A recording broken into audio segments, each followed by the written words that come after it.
Elizabeth Short, better known as the Black Dahlia. Her case may be the most brutal unsolved murder in history.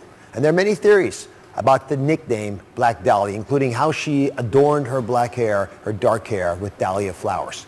Now, as a surgeon, I was completely shocked by what was done to her body, and you will be too.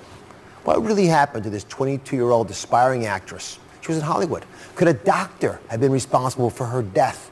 Today, you're going to hear from the family, who say they know who killed the Black Dahlia because they believe the killer is one of their own. Crime correspondent Melissa Moore is here with the true story between this Hollywood murder mystery.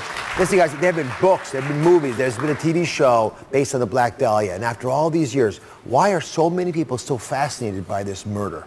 Well, the way her body was mutilated, how it was found, it was posed in a specific way. I think in all of the investigations I've done with murders, this is the most brutal and the most gruesome crime scene I've ever seen. So in the reading that I've been doing, it seems to, since the murder actually happened, there's been one name that kept coming up, Dr. George Hodel. Right. Well, who is he? What was he about? Well, he was a prominent doctor and surgeon in LA.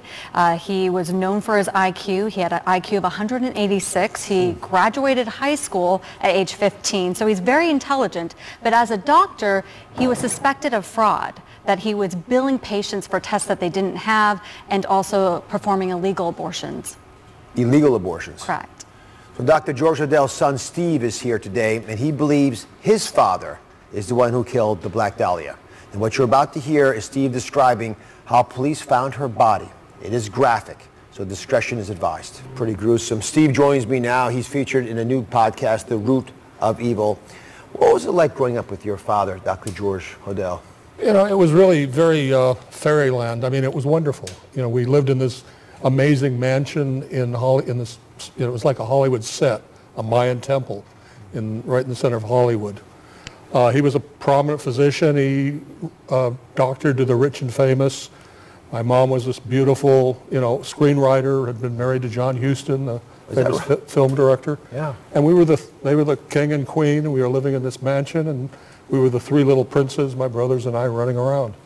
It was great. So what kind of a man was your father? Even if it was a bucolic, was he sentimental, loving, tough?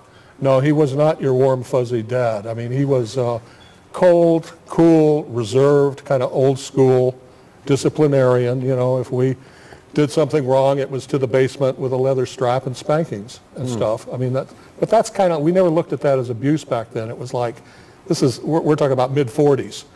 And it was kind of like the way things were done. Discipline. Yeah, he believed in discipline. So when did you first hear that your father was a suspect in the slaying of the Black Dahlia? May have done all this mutilation.